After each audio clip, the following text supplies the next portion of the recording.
This is a reading from the Notebooks by Muriel Torda, 1943, August the 21st.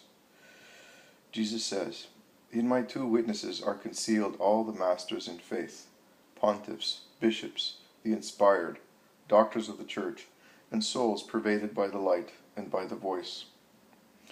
With their voices purified of every human timber, they have proclaimed me and the truth of my doctrines, and have set a seal of holiness, pain, and even blood as confirmation of their voices.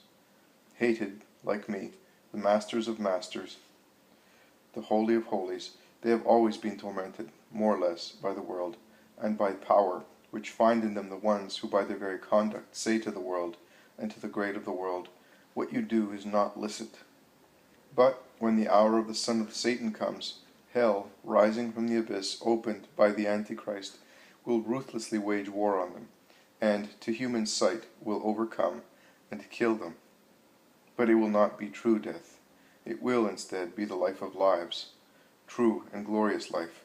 For if those who follow my law in the commandments will have life, what an infinite fullness of life will be possessed by those following my gospel counsels of perfection, as well, and spurring their being along with me to the point of complete sacrifice, out of love for their Jesus, the eternal immolated one, whose imitators they become, to the point of sacrificing their lives.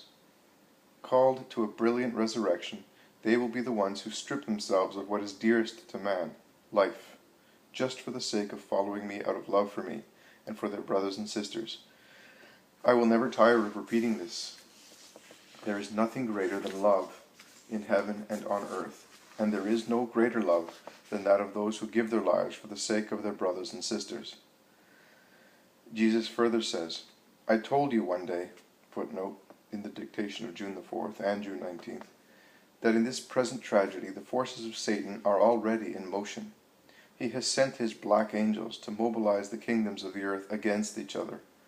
The supernatural battle has already begun. It exists. It is behind the scenes of the little human battle. Small, not in terms of the extent of its volume, but in terms of the cause.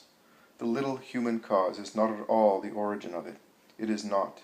The true cause which makes brothers into so many murderous beasts, biting and killing each other, is another. You fight each other with your bodies, but in reality it is souls that engage in mutual combat. You fight at the command of 4 or 5 powerful men. You think it's that way. No, only one is the executor of this ruin, one who is on the earth because you want him there, but he is not of this earth. It is Satan that pulls the strings of this slaughter, in which more souls than bodies die. This is one of the initial battles. The kingdom of the Antichrist needs a cement made of blood and hatred to become consolidated. And you, that are no longer able to love, serve him in proper fashion, and butcher each other, and curse the one who is not to blame for this misfortune of yours, God, who fights with his angels to protect what is his, faith in the hearts of Christians, and goodness in the hearts of the good.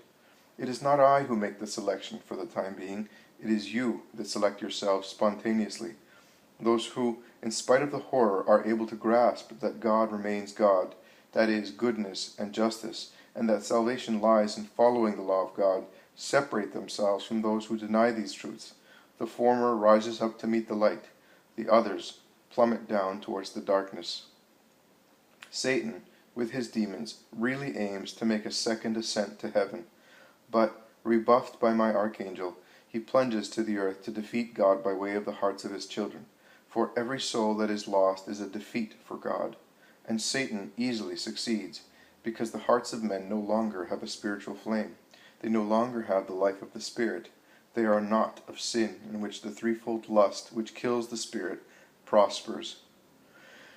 Blessed are those who have overcome by virtue of the blood of the Lamb, and have remained, and will always remain, faithful.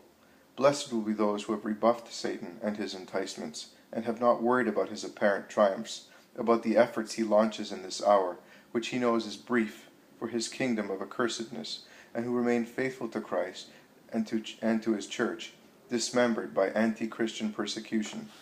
An unvanquished martyr, like the great martyr, her spouse, Christ crucified, but rising again more lovely after apparent death, to enter, glorified, into heaven, where the true pontiff awaits her to celebrate the wedding.